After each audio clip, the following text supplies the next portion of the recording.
Iko Nini. Iko Nini. Episode 229. Tukisema like, subscribe, hit the notification button, tell a friend to tell a friend, sindio? Of course. Na vile tulisema jo, tupatieni hizo likes jo, msikue watu wa hivyo jo. Tunatry kutoka kwa block, sinajua? Yeah. Kama Brooklyn boys tunatry kutoka kwa block jo. So hizo dreams bado ziko. Na apart from that tukikuremind kuwa Rapture the Scientist Raw and Uncut 3 itakuwa go down on December 16th. Hiyo itakuwa ni pale Nairobi Cinema. Early bird tickets zina go for 1500 shillings only. Tokeni mbaki mecheki jo hii raya isio ya kawaida. AKA Rapture the Scientist, AKA Dude of Nari, AKA The Don. The Don Mega himself. Yeah, atakuwa on stage for at least 1 hour. Yeah. Yes, just making you laugh, najua, cracking your ribs. So make sure tumepatana December 16th vile tumesema Nairobi Cinema. Early bird tickets 1500 shillings only, VIP ni 5k. Yeah, of course unaweza enda pale mook.com. Yeah. Mook. MOOKH. Yes, descriptions. Yeah, link iko hapo kwa description hapo and purchase yourself. So alafu wacha tubongejea vitu kadhaa zile zimehappen. Of course one of the stories that been trending this week ni juu ya dem fulani anaitwa ADRIANA WANJIKU. And ADRIANA apparently alikuwa na msee fulani.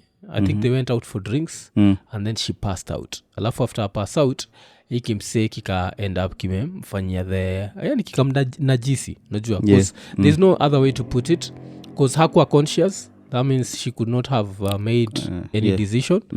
Alafu so this is the R word. Hii ndio crime moja ile susemaga like the lowest humans on earth, like the scum of earth.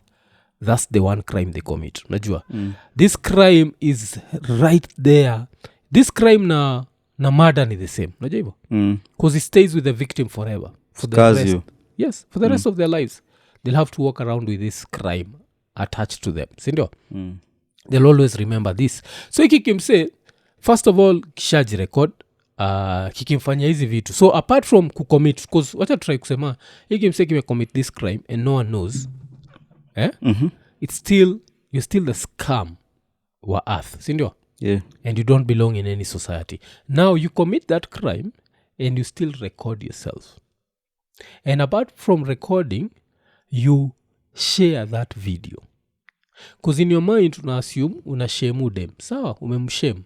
But you yourself, because hii raya sijuka isha arrestiwa. By the time tunafanya hii podcast siku anajua kama mse mwenyewe asha arrestiwa. Of course dem mwenyewe ile kitu ndeza sema saizi ni neza sema ni dem anafaa kuwa anachekiwa, because this is something, unajua hii inaweza fanya mtu hata ajiumize. Yeah. So ukisikia story kai unafikiria jeni? Natu ni psychopaths. Kuna mali nilikuwa nasoma these psychopaths unacheki rapists. Okay, even that. So utaka even murderers utakaga kasouvenir. So nikijiona hiyo story, this someone amezoea kufanya hivyo. It's not even the first time. Na wanataka kitu ya kuweka ndio maybe, I don't know, who feel some certain, as in something to go back to.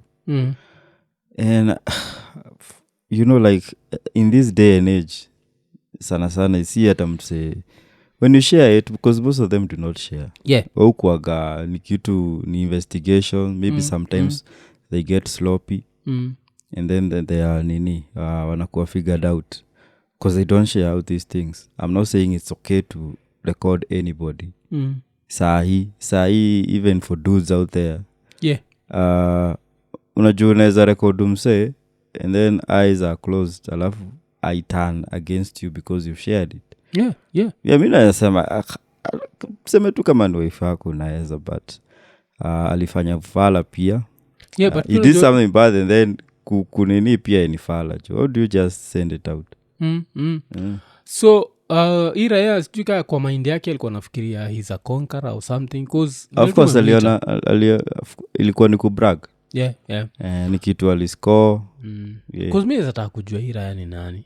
Cause first of all tuite hiyo the R word, like Iraya ni rapist, ndio? Na vile tunasemaga like murderers na rapists ni watu wana belong, tunajua like in jail, they don't belong anywhere. Hakufai kuwa hata na ati unachiki mpaka states walitoa the statute of limitations ikikam to rape. saizi mtu akibaki amecommit crime haijalishi 50 years from now hakuna they find new evidence. Yes. Yeah. So now going back to this dude, so now you share this thing and I don't know, like it ended up with I think ni Ed Gobari pia alikuwa hapo. I don't know if you're selling it, like you have to pay a fee for you to be able to access it. So sisi of course sisi poverty, I don't need to watch such whatever. Nimesoma tu story. Yeah. Well, someone mtu akitolewa dignity si kitu intriguing. Yeah. I spark excitement, so yeah, of course pia mtandao pia do haichaguangi kitu mzuri ama mbaya. Because unapata even dudes wanasema like wewe uko na hiyo video, and I think it just starts from there. If kama umesikia msi yoyote ama even if you find yourself, if you're looking for that thing so bad, then these are signs pia ewe there's something that is not right. Yeah. So sindio, cause kuna tu tunasema nitafutia hiyo kitu jo. Wasa nataka kuishare, nilichukua kuna mpaka watu wana review, kuna a certain level of perversion ile mtu afai kuwa nayo. Alafu hii pia ina go back to ile nini, kuna story moja ile musemaga kitu nachukia jo hii world mpya saa hizi imefanya mademu wanaanza kutrust men more than girls used to be back in the days. Mamadha zetu walikuwa na a certain level of distrust ile walikuwa na pass to watu wao aka sasa masista zetu. Ilikuwa hata ukiongea na mwanaume utapata mimba, ukifanya nini utapata mimba. Yeah. So mademu walikuwa gana, because they grew up knowing women are hard to get. Yeah. Siku hizi mademu wamekaa wakadanganywa wako kaa sisi, alafu I think wakabaki wame put their guard down. Now this has nothing to do with Adriana. Of course kile Adriana alifanyiwa of course ni vile tumesema the scam of the earth. And nasema tu story because na feel kama demo anafaa go back to that old school mind state of I don't trust anyone. And before I ende pahali I don't trust anyone, inamaanisha hata drinks zake mu understanding demaki kabla zoeana na raya fulani, mu understand demaki ishia na best yake. Unajua wakikuta na best yake, as long as pia nakupatia the freedom to leave them, that's okay, and not pay for their drinks and just go away, that's okay, si ndio?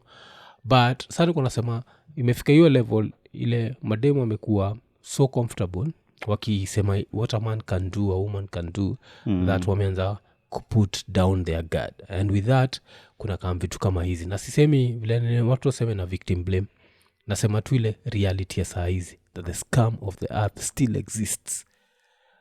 No, and this cannot be taught. Kuna wasema mnaonaga online wakisema atijui men teach your sons, you can never teach this. No one told me that rape was wrong, I just knew. Najua hakuna mtu alikuambia. Kuna zile crime si lazima uambie. Unajua hapo maybe ndio mko sana na stories za religion za the 10 commandments. Hakuna mtu anafaa kuambia do not kill, it should just be in you, do not kill. How terrorists go like a society cannot survive without religion. Kwa like religion unajua has survived with us for barely 100 years. We existed before that. Hatukuwa na hizi commandments and we used to live. Najua we never used to atinini wasomededisha wase wengi kabisa kwa hii world na kwa gani walami. So but sasa tukigo back to yo vile nasema, so hii kitu sha happen ya udem. So now the only thing is we start hoping that I don't know how one is I handle sasa, because I don't know if she's Twitter famous, because also I don't know her. Me, this is the first time nimesikia juu yake from hizo articles ina circulate inakanika inakusuggestia ni mtu amekuwa around kwa scene. So it's unfortunate for her. Tracing the dude should not be hard. It should not be hard because wanasema ni alleged ni boyfriend. Okay, he needs to go to jail. Go to jail forever. Forever. Najua just throw away the key, because he committed so many crimes. Number 1 ilikuwa ni hiyo, first of all ilikuwa ni rape, si ndio? Number 2 ilikuwa ni sodomy. Unajua hivyo? Unajua that's also a crime in its own. Alafu number 3 ilikuwa hiyo revenge porn, hiyo like filming. So unajua inaitangwa revenge. Number 4, misuse of a computer. So you're like spreading it. That's this person has committed so many crimes that they should be jailed for life. Alafu ikue funzo kwa wengine. Alafu hizi ndio crimes zile musemaga ukienda kotini haufai kukubaliwa kuficha sura. Make sure tunakuona. That's why itakuwa lesson to everyone else who's free. Yeah. I hope dudes learn, because this is not even the first time. And won't be the last. And won't be sadly won't be the last. Utapata tu raya ingine tu bucket, because ukichukua tu simu with the aim of defaming someone. So ndio unaita misuse of a computer. Yeah, misuse of a computer, yes. Unajua wanaweza fikiria ni maybe lacking IT skills. But if you take someone, even hata you don't even need to take nudes, zamse, even abusing someone, sindio? Abusing, what do you mean? Like kama unamshow ukimtukana like ako kwa nini, and then you spread it. Okay, Kenya kuna kuwaga na hizo vitu zile watu nini wajuazo, but me verbal mi sina shida na nitusi tu kwa nataka kunitusi. Hiyo kuexpose nudity ya mtu, kumfanyia the big R word, hizo vitu zote inamaanisha tu you don't belong here. Na sisi pia out of curiosity yetu tunafaa because the more tuna spread hii video, the more we are doing more harm to the girl. As much as this dude might end up going to jail, because this is still Kenya, so there's a probability he might get away with it, najua. So you never know hizi story. Alafu still tukistick na stories za hiyo like stupid lovers, lazima tuende kwa hii story ingine. Kuna raya fulani inaitwa Naftali Kinothia. Kwa watu waijui, Naftali Kinothia ni ile raya iliendaga masaid za Moi University kaba kimededisha dem fulani alikuwa anaitwa Ivy Wangeshi. This was back in the year 2019. It's been 4 years now. So hiki kifala kwa kinasema ati demonyali kikataa, unajua vitu zingine zio mshindagwa nazo. Yani alafu ndio kitu inaniudhi na all these masculinity coaches I see online. Wanafundishaga men to be weak wakifikiria wanafundisha to be strong. The number one thing a man must get used to ni rejection. Yeah. That's the number one thing lazima get used to. The number 2 thing you must get used to ni if you are weak, mademo atatumia do yako na wasikupatie kitu yoyote. Yeah. Get used to that. Alafu you know what you are going to be. Kuna mafala atakuita lambistic, but you'll always be free. And with freedom, you'll get the woman that you want. Yeah. But kama una believe dem hawezi kula pesa yako, inamaanisha utaenda up jela. Wewe ni mjinga. Unaenda up jela juu ya 20k, 30k. Freedom is nini? Saizi mtu akwambia ni aje naenda kukupatia 1 billion shillings, but from now henceforth utakuwa na hiyo 1 billion, lakini lazima uishi kamiti for the rest of your life. Utachukua hiyo 1 billion? No, see. Because it's useless. It's useless because where you need money to spend it. Yeah. When you get the joy of money, is spending it. Yeah. So if Allah inasema, I don't want to spend time. Yeah, and that's that's all you're going to do. So if Allah iko nasema ati udemali reject. Ikifala pia inafaa kwa tu life sentence. Alafu unajua kilichapa kwa mob justice, na mob justice nikai kushika. Hata hakuna traces because unacheki ni tu dent kiasi kaska kiasi kwa right side. Ya kichwa. Alifungwa miaka ngapi? Azi itakuwa sentence on November 22nd. November 27. Oh, he just found guilty so. Yeah, but sasa unachiki hizi pia ndo zinaka mistakes za Koome. Koome anataka tutoe life sentence to reduce to 30 years. Such scam should never come out. Because if like he come out, by the time ina come out kaskorong itakuwa early 60s. He can still commit that. He can still do it. Yeah. Rusha huko ndani kabisa ipotelee. Because jela, you don't know kama itamchange. Yeah. Unaweza enda pale uchange ama uadapt. Unajua kuna raya zioenda kula zinaona hii by the way. Yeah. I should have been here years ago. So 30 years kama ni hiyo region ya nini Koome anasema 30 years ni kidogo sana. 30 years ni kidogo. Because unajua hata ukiwa 18 and you commit murder ati by 48 na tena ni 30 years ni zajaona count day and night. Kenya at some point they start counting day and night. Nani alituambia ni after ni 10 years ama after what? And after a certain period nani ule Shakur ule Karawa kituambia at some point they start counting. Mafalaka hizi zifanya. So unapata raiki wa 37 ako back. Yeah. And now sasa yeah because sasa yako like oh, this what got me caught okay, now I've learned. Najua naweza learn lesson ya kumchange, na pia naweza learn how to not to get caught. Yeah. So but hii ni kitu ile naenda kusema juu watu wasikudanganya hapa out here. Kuna madem watatumia do yako, na apart from madem kutumia, kuna madem watakureject. Sisi tuko jo tuko out here, tumego through all that guy. Wale madem sometimes you just unaangalia tu social media, wale watu wote washaiena na fare yako you guy.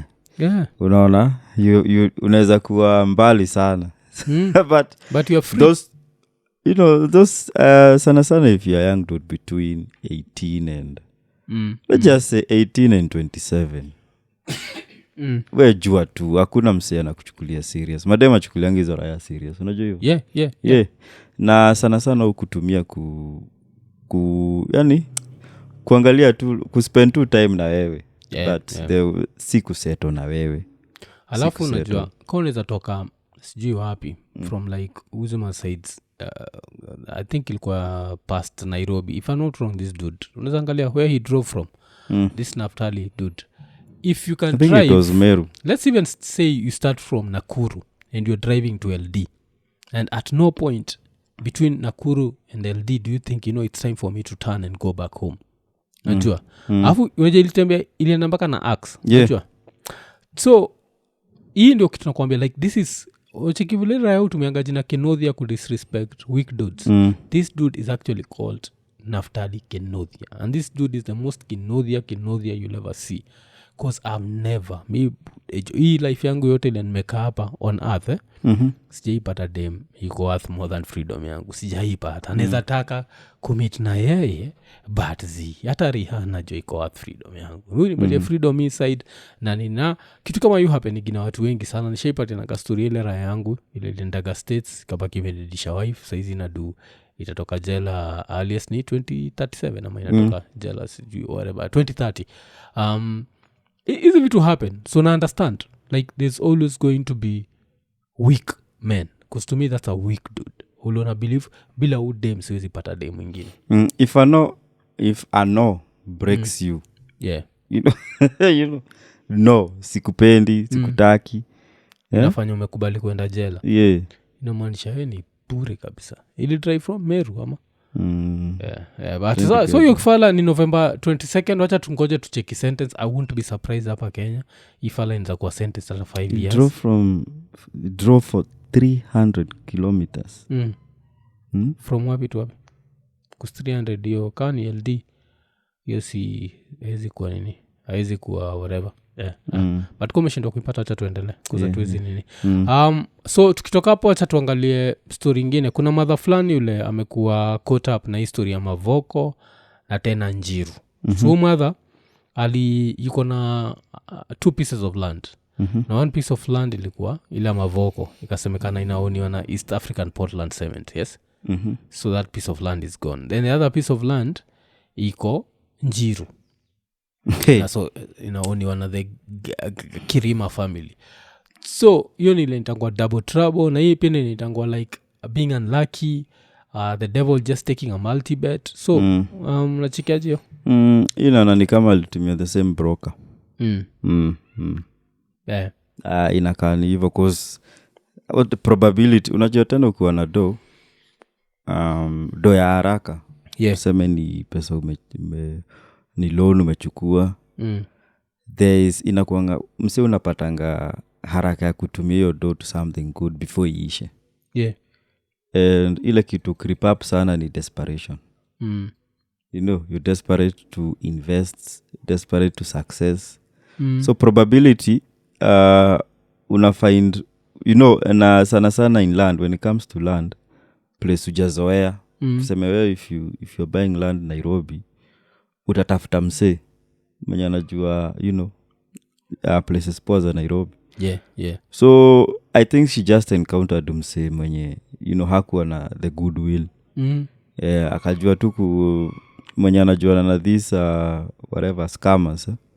Kamshow hii plot na hii plot. Sana mimi naona ikikaa hivi. Okay, kwa sababu anaitwa Christine Lona, na inasemekana in a span of 1 week life yake yote imebaki imekuwa turned upside down kwa landless so yeye ni a mother of 4 and she's amongst the 1000 squatters wale on Monday walikuwa ordered to vacate the piece of land owned by the family of the deceased billionaire Gershon Kirima nacheki so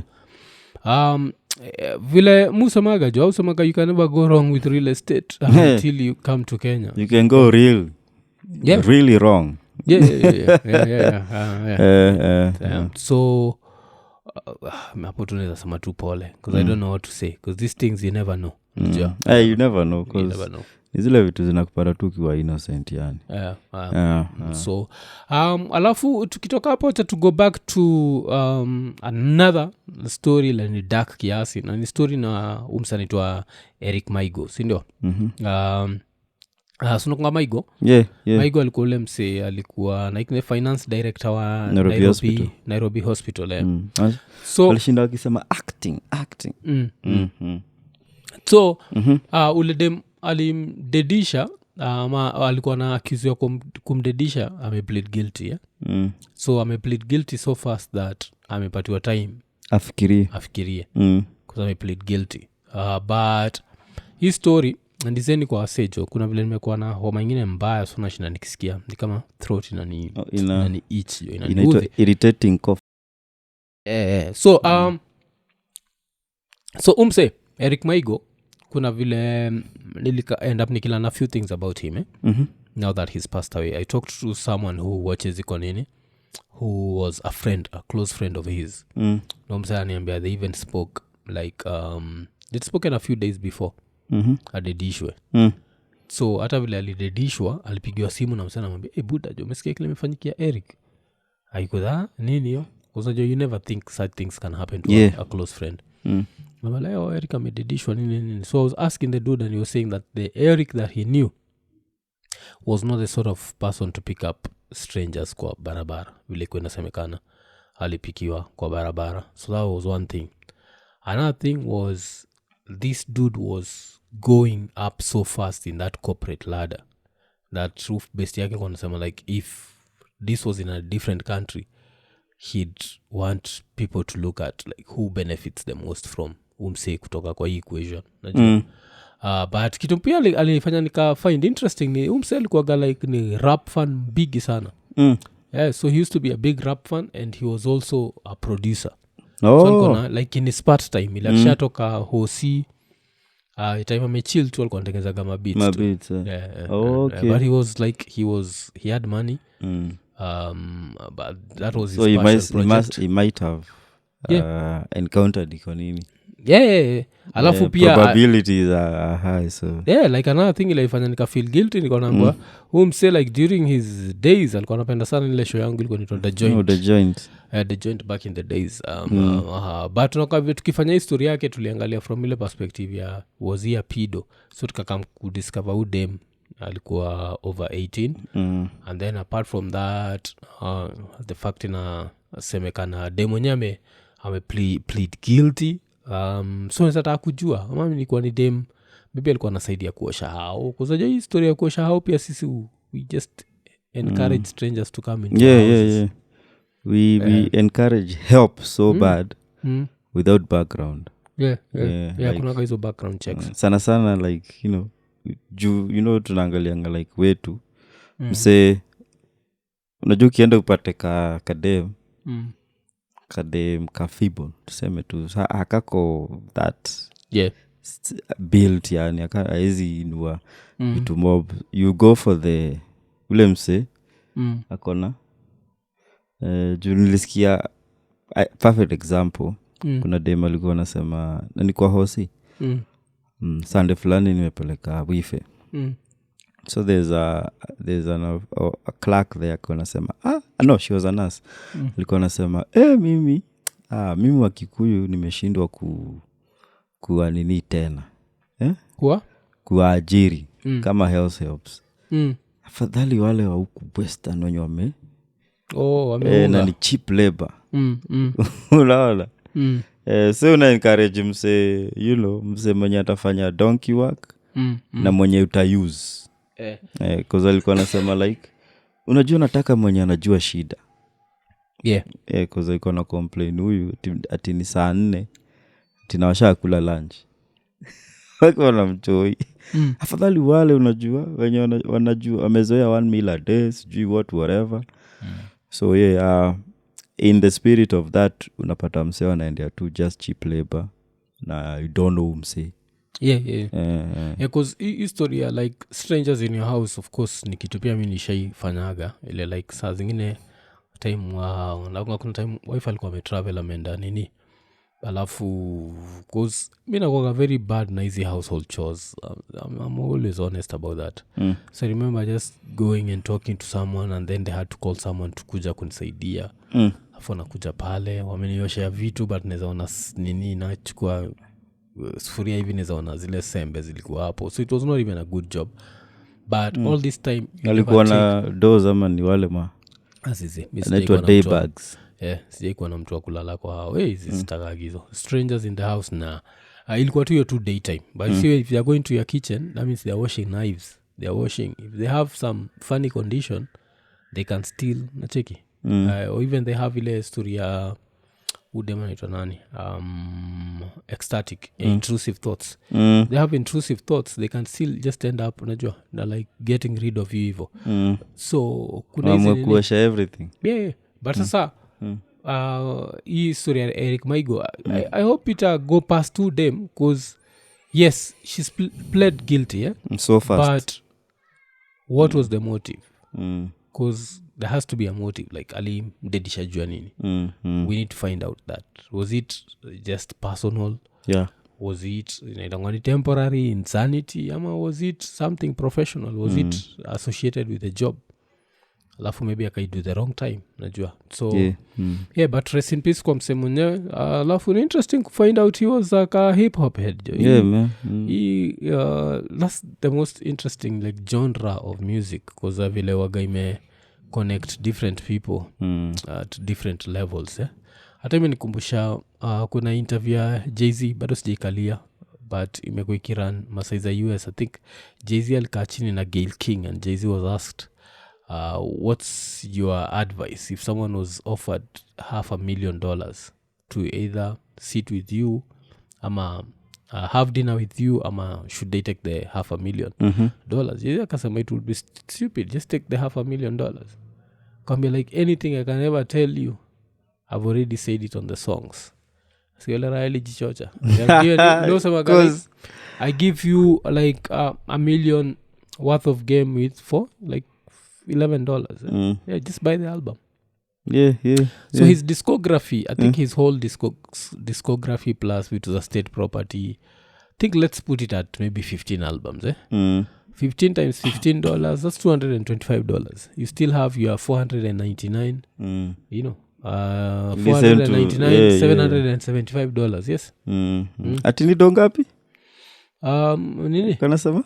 $500,000. Either $500,000 or a dinner with Jay-Z. That's 60 million Kenyan shillings. 60 million. Yeah. And I don't even want to meet Jay-Z.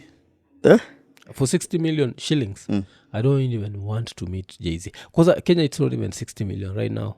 Because I think at a bank wakikuumiza ni 143. So that's 71.5 million shillings. For 71.5 million shillings, I don't want to meet Jay-Z. Leave alone have a dinner with him. Yeah. Kwende kabisa. Msikize tu. For 71.5 million shillings, you know how much I quote Jay-Z? Yeah. For 71.5 million shillings, you can pay me enough never to listen to Jay-Z again. To wipe out. Yes. Like, and I'd not miss him. I'll just be like that Karasta man somewhere in Dandora who's never listened to Jay-Z. Listen. Yeah, man, because kuna probability pia unaweza meet Jay-Z. Yeah. And you're still broke. Mimi unajua the way I'm a big Jay-Z fan. So unanijua yeah. Quote Jay-Z hapa na pale. Yeah. One of the closest friends wa Jay-Z ni msanii Memphis Bleek. If you are to ask me right now if Memphis Bleek has $500,000 in the bank, I'm not 100% sure. And don't forget, this is like Jay-Z alikuwa anatuambia like as long as I have Memphis Bleek is taken care of. I've never seen Memphis Bleek hanging out with Beyonce. Nimemjua saa hii kwa hii conversation. Yeah. So inamaanisha why all of a sudden do you think that your conversation with Jay-Z is going to make you half a million? When not wangapi wamemeet Kirubi? See, I think Nani met him. Prezo. Yeah. But ni zile za ile hizo meeting waga ni zile za kipumbavu. I met this that dude as soon as alienda hivyo alikusahau. So it was not a meeting, and this is not disrespect to Prezo, but yeah, just Jay-Z meets like millions of people every day. I'm sure the only person he remembers ni Beyonce. The rest of us poleni Jay kukohoa. But the rest of us ni by the way. So vile nimesema for 71.5 million shillings you can wipe out. I don't want to ever listen. I don't need to ever listen to another Jay-Z song. You can even be paid to never listen to hip hop. Yeah. That would be painful. That would be painful. Never listen to hip hop again. That would be painful because hip hop plays such a big role in my life. For 71 million. For 71 million, I'd still consider it. I'd be a very sad dude. I'd be sad. I would not enjoy that money. But Jay-Z, you understand? Like, let's talk about artists. Jay-Z, let's not talk about any the genre. Yeah, because kuna zile raisomanga mwafu will sell out for anything. Yes, I'll sell out for anything. Because even for me, like, if you come to music, the goat ni Bob Marley. For 71.1 million shillings, if you tell me never to listen to Bob Marley again, thank you, man. I'll take it because I have a kid to take care of. Bob, I love you. I've listened to you enough. I've been on this earth for a very long time. I've listened to you enough. Let's nini. But of course, I'll miss Bob more than I'll miss Jay-Z. And nasema hivi kama say watu wamewachi podcast wanajuaga, I've always rated Jay-Z higher than Nas, which for other people inakuwaga like blasphemy. But movie like Nas, he's like can't make good albums. Like Nas albums are there like so but your debate at least mwenyewe alisema chukua pesa usikue mjinga. I want to dinner with Jay-Z because in contact party example I was a radio presenter, sindio? Yeah. So as a radio presenter I worked in different places. I worked in Royal Media, and nikiwa Royal Media kuna vile nilioimit nilioikuwa kwa the same room na SK Mashari ya billionaire. Did that help me in any way? Okay, bado unashari ya yuga. Yeah. How many presenters have worked at Capital FM? Kibao yuga. And remember, SK is known to be very reserved. CK was not reserved. CK was out there. It was extravagant. Has that helped any of those presenters? It's this dinner with Jay-Z. Jay-Z akwende huko. Actually, you'd write him a letter. May our paths never cross. Yeah. Watu wana overrating sana. You even do an advert, you guy. Because social media, may our paths never cross. Afu kitu nichekesha ni also like, do you know the amount of wisdom that Jay-Z would impart? Which wisdom? Musical success, kitu moja watu sahau, luck plays a role. You're like, no, luck does not play a role. Luck plays a role in musical success. Jay-Z nearly quit music. Kama si Hard Knock Life alikuwa anaenda quit music. Other people will argue if Biggie and Pac had stayed, Jay-Z would not be the billionaire he is today. Sindio? So there's a lot of factors, but luck plays a role. Were they savvy businessmen with the way walifanya Rockefeller na the Def Jam? They kept their masters and what? Yes, they were. But luck played a role. They are better rappers than Jay-Z out there, but they'll never be known. Sindio? The same way, they are better footballers. We listen to a lot of rappers, you know, who knock Jay-Z, as in zile wako put in. Yeah, they are better footballers out here than Cristiano and Messi, but we'll never know them. Never know. That's the reality of life. They are better boxers than the best boxers you'll ever see, especially hapa Africa. You think ati hakuna mafala zinatandika na vizuri kabisa, but they'll never make a single cent from it. That's the reality of life. So luck plays a role. How does luck play a role? You're good at fighting, you get born in America, you can make a career out of it.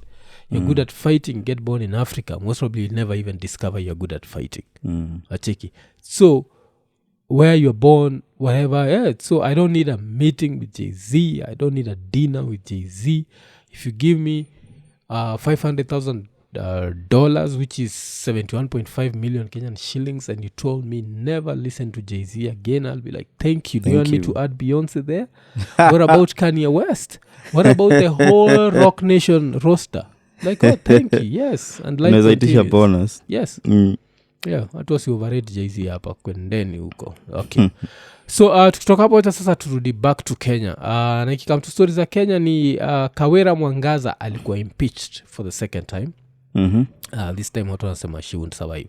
What do you think? Kuna Mwangaza at the end of the tunnel kweli? Kuna giza. Yeah. Kuna giza na nduru ya bwanake. So I think I accept too. I don't even want her going back. Yeah. Because it's not even about yeye now. It's about the county. The county. Na watu wa Meru. Yeah. Wanna lose a lot in these funny battles. Kama anaenda aende. Yeah. Yeah. Maybe she will learn a thing or two. Akiwa kama ajakalia hiyo seat. But the fact that amekalia hiyo seat, losing power is very painful. Yeah. And I'm sure saa hii ashatafuta do za kubribe senators. See, after this ni kurudi pale kwa Senate. Yeah. So it's not even doing her good political wise.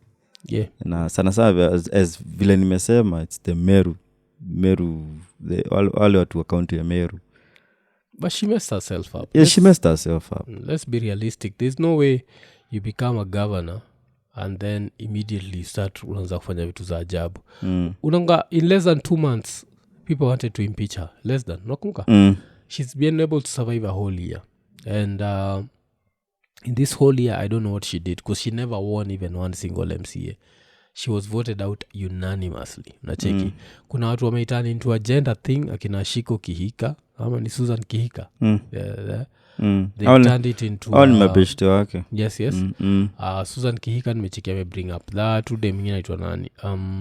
This one, the one who can really arch her back. What's her name? Nani? Millicent Omanga. Oh, yeah. Alafu nimecheki pia Moses Kuria alikuwa anasema that this story is because someone is trying to show dominance in central region. I felt like it was a subliminal shot at Gachagua. Kuna watu wanasema si Gachagua, walikuwa wanamaanisha Kiraito, but I don't think it's Kiraito. Azi walikuwa wanasema ni Lenturi. Mithika. Yes. So but it all goes back to you are a governor and you get in there, you want you and your husband to be celebrities, you start wearing sijui matching vitenges. Me the only kitenge najua ni ngoma ya nani Nviri. And that's where it ends, najua. Tasikiza ngoma ya Nviri and I'm not a public official. So me nikiwea kitenge mina on a wife, we allowed because we're not even using hii kitenge yenyu may do na taxpayers money. I don't know because it was even more it was even more than that. Because ni vile alikuwa najiconduct na fellow MCAs. Wanasema she's very arrogant. Na funny thing, surprising thing, unajua she was an independent candidate. Yeah, and she won.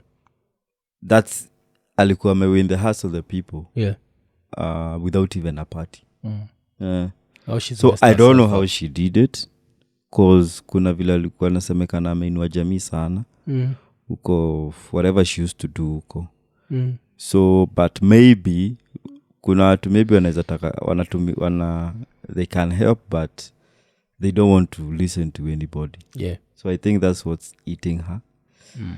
Na I think to charudi back to what she used to do best. What was she before a governor? Kwa tu businesswoman. Okay. Mwenye alikuwa anasaidia mama sana. How do you lose kitu kama hiyo? Because nachindwa like ile love yote cause it was unanimous. Unajua how hard it is? Yeah. Mount Kenya kuvotiwa na independent party. Cause if you're an independent party candidate, wao could discourage. Mpaka hata ile civic education ya mtaani unamwanga like these people wenye who don't have party wakienda pale wanaweza tumika na any side. Either cover ama opposition. Ninacheki the first thing Ruto did ni kuanunua wote. And she was among them. So I don't know what changed her. Ndi watu wakamchukia all over again. So I think the vile yena hazi haki. Waliamua kutumia that county as like their personal business. Mr. Vaicho. Their personal business. They were there doing that whole celebrity thing. and then I think ile time ilisongana hazi yake analipwa kuperform, which she denied but apart from that I'd reached a level where when she could not attend a function, instead of sending the deputy governor, she used to send her husband. And the deputy governor is there, and these things you just have to know your deputy is your greatest enemy. That's abuse of office. Yes, like right now, if there was an impeachment proceedings against Ruto, the person who would want that to go through would be Gachagua. Gachagua anasema let the law take its course. That's when you know your enemy in politics. Like let the law take its course. If Gachagua was 100% sure that an impeachment proceeding against Ruto would go through, Gachagua would be there. Yes, because I don't think according to the constitution they're joined at the hip. No, because kama hizi zingine zina happening here, the deputy takes over. That means this one can happen and the deputy president will take over, and you can never blame the president because pia kuna kitu ile nasema like politics haina permanent enemies. That's number one. Alafu we are not actually friends. Like Gachagua and Ruto are not friends. These are just people who you have common interests. Yes, they have common interests. So Miss Kawera Mwangaza, if I was the deputy wa Meru, I'd want to run that county. But sasa shida this, the only fear I have with this is if MCAs are this powerful, they can hold you at ransom. Because if they come to you and they say they want allowances, there's nothing you can do about it. You have to give them allowances, otherwise they can redirect. Because any tactic yake ya survival, we land her kwa Senate. Because where is she going to get all that money to support, to bribe these MCAs? It will be public funds. Now once you misuse public funds, later, a year from now, you go back to the Senate. Yes, so it's good for her hata. Wacha arudi tu nyumbani. But anaweza survive bado. Si bado kuna Senate. Senate is a second time. If she can be impeached twice, she can be saved twice. I think she'll be the first one to face the Senate twice. And to survive. Let's see. Let's see because imenikumbusha ile Jaluo siko nafikiria penya. Oduol. Remember Oduol, the deputy governor wa Siaya? That dude survived. He survived after ku-impeachiwa in Siaya. This dude survived, and because he's the guy who bought a 1.2 million seat. Like, his seat to Mekalia, it's not 1.2 million shillings. And this seat looks better than what he'd bought for 1.2 million shillings. And if I'm not wrong, using taxpayers' money. And this is what the problem I normally have with Africa. Like, we are so extravagant. We spend on things that make zero sense. And we somehow take pride in it. Like, we all have our weaknesses where we spend on this, we spend on this, we spend on this. If I told someone that I spend like a lot of money on headphones and whatever, they'll be like, but you see, mine is not taxpayers' money. When it's taxpayers' money, poleni, it's a whole different equation. But it's something to come tukazoea. So kuna hiyo pumbavu, but I'm hoping history yake if she's impeached, it should be the last time. Like aende and if she survives, they should not impeach her. Sasa ngoje tu amalize 5 years yake alafu abaki ameishia. Sawa. Tukitoka hapo acha tuishie to the land of Abbottabad. Abbottabad. Abbottabad is where Osama met his fate. Just met his fate. Sent to a better place. So Pakistan. So ukitaka kujua vile Africa tukuage serious. Pakistan saizi kuna vile government imeanza kuprocess. Start a process to launch 5G all over the country. So the government in Pakistan wanafikiria like with fast internet, they are going to be able to grow the economy of Pakistan. That's which is true. Wameanza kufikiria juu how to make all the telecommunication companies work together so that every corner of Pakistan can be covered by 5G. This is something that can happen in Kenya. We have companies that struggle, like the Airtels. And majuzi tumebonga juu ya fiber. Alafu msaka andika kwa comments ati ni aje jo. Kwa nini mention Telcom? And I had to ask, Telcom still exists? Like, are there Telcom numbers? Telcom. I think Telcom exists. Yeah. Senior Jamie Telcom. Yeah. Ama? I don't know. That's what someone mentioned. I don't know. Kunia is Telcom died. Nilinajua iliuzwa. Iliuzwa na gava, but I don't know kama it still exists. So maybe asana za tuchanu hapo kwa comments. Yeah. So kuna mtu aliandika hiyo design kwa nia mkumention nini. But yes, in regards to vile tuko tunabonga juu ya networks. Tukibonga juu ya the way I went to change my SIM card ended up as ngare wa mashamba. So we talked about all networks, but we never mentioned Telcom. So someone was like, why didn't you mention Telcom? And I thought nini. I don't even think I have a Telcom. Yeah. I think I have more Equitel numbers than Telcom. Yeah, Equitel ni ile app ile fanya watu wanamka asubuhi wanalia. Hizo yeah. So that's what Pakistan is doing. Kenya of course kumekuwa na hiyo story ya kutakuwa na free wifi and hotspots and what, but me najua mwaga mtu wa mobile banking, so I don't want you to give me any free network. Sitaki kulia Kiibrania. Nikitendewa Kiibrania, so I don't know about that. Alafu tukimalizia pia kuna story fulani ya US inasemekana kulikuwa na another mass shooting ili happen Wednesday na watu 22 walibaki wamededi. Alafu the gunman by the time tuna record podcast was still at large. Nacheki.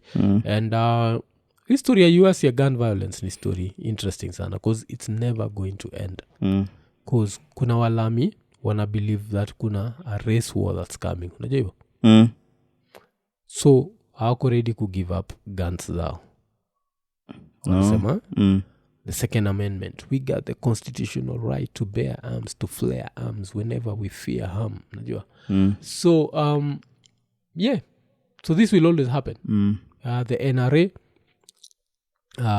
National Rifle Association, will always sponsor events.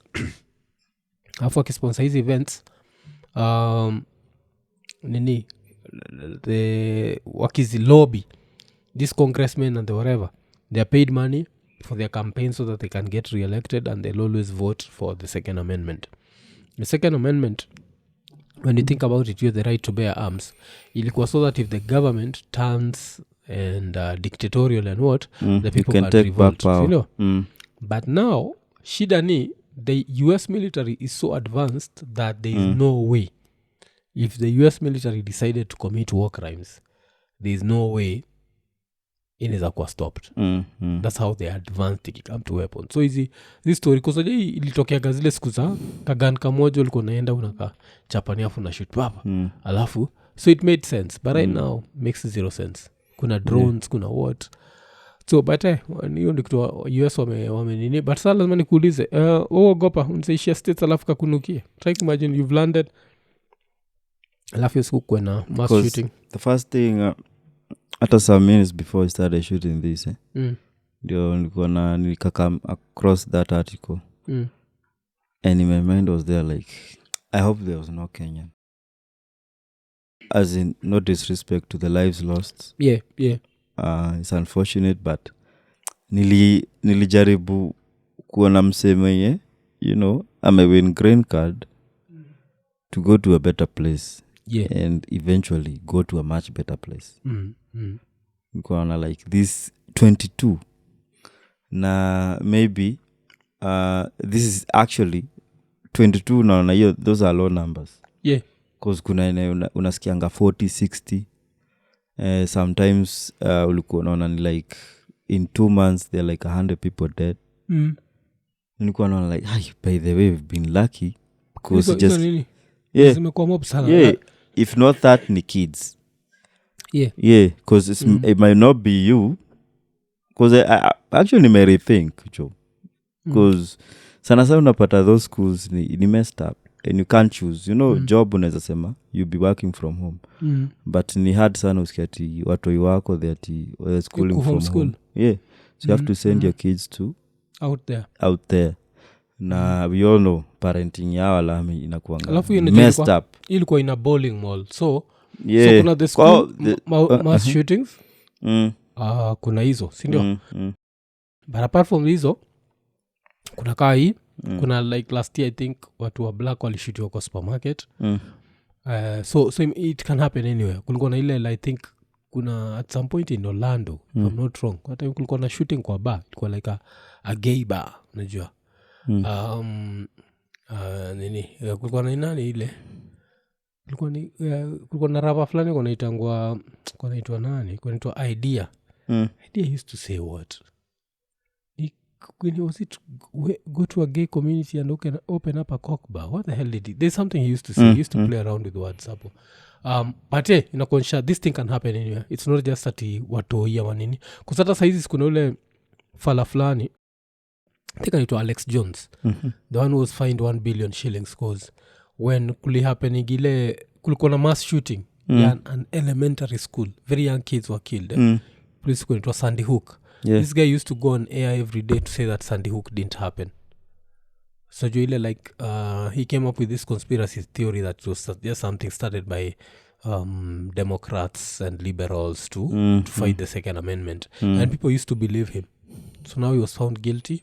Alafu akaambiwa anafaa kulipa $1 billion dollars to the victims as restitution. The guy ended up saying he's bankrupt, but koti imemwambia taka iko bankrupt abidi tu atoe do kwa rasa yake, but he has to pay, unajua. So poleni kwa wasejo, sauti yangu hata Ian nimwambia tunafanya hii show last minute, so we've kept it a little bit short. Reason being hii sauti yangu jo kusurvive Johnny hard. I've tried to push it as much as possible. Na hope tutapatana jioni kwa live, maybe sauti itakuwa imeimprove because this has been recorded a day before. That means on Thursday, so we never know how the night is going to go. So kama kawaida, like, subscribe, hit the notification button, tell a friend to tell a friend, lakini pia tell a friend to tell a friend that Rapture the Scientists December 16th. Live. 1,500 shillings for early bird, 5,000 shillings for VIP, sindio? Itakuwa a very dope show, so make sure umetokea. Alafu pia vile susemaga jo, support local talent, sindio? Alafu kwa wase wengine wala ochigi Ikonini zote jo, ni very sad. Kuna wase ujidi na very good shows kama show kama hii nani anaitwa nani, Omara, yes. It's like one of the least watched shows because watu wamjui. I don't know how expensive bundles are in Kenya, that kuzinashindoga like utamisaje episode ya Ikonini just kuza mjui mtu. Unafikiria sisi tunaweza tafuta mtu, and is interesting. He's an international artist. He's not he's a very dope Ugandan comedian. He's an actor. Like it's sad. It's sad. So just go there, watch episode 228. Part 1 and part 2 are already out. So and if you're watching any video yetu kama saa hii umekukiwatch video na sometimes usahau kuclick, just like yes, and go to the previous videos and just like, sindio? Lakini jo usiai fikiria tumeleta mtu na si we don't anybody. Reason mefanya nikafikiria juu bundles in Kenya nimenotice wale wase watchigi kila show, kila episode wase wa diaspora wengi wale utapatanga kwa comments like on every video ni wase wa diaspora. Of course kuna Kenyan wale ni die hard wako hapa, sindio? Of course, yes. Lakini diaspora, so nafikiria hapa Kenya lazima ikue ni bundle. So msana angalia hivi anachikida Daniel Omara, I don't know this person. Let me say afu anaona hapa kuna interview ya manzi wa Kibera marrying the 67-year-old ama wanamwacha ni watchiju. So they have to balance out the bundles, but that's a story for another day. So like, subscribe, hit the notification button, tell a friend to tell a friend. Tukimalizia 229 tukisema Iko Nini.